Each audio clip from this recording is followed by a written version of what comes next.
Hello friends, welcome back to our channel maths and science trick and toys. आजना video में आपणे जोईशुं धोरण 6 प्रकरण 5 सजीवों में हलनचलन, जेमां अगाउना विडियो में आपणे जोयुं साप में प्रचलन।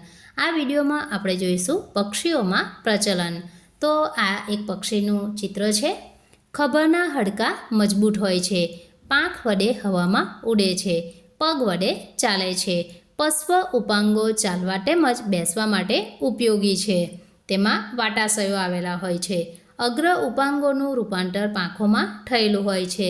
તેના હાડકાં છિદ્રિષ્ટ અને હલકા હોય છે। શરીર પર પીછાનું આવરણ છે જે તેને ઉડવામાં મદદ કરે છે। તેનો આકાર ધારારેખીય છે, જેને કારણે તેને હવાનો અવરોધ નડતો નથી।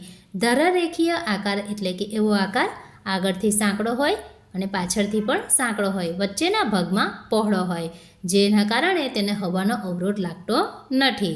તો આપણે આજના વિડીયોમાં જોયા પક્ષીમાં પ્રચલન।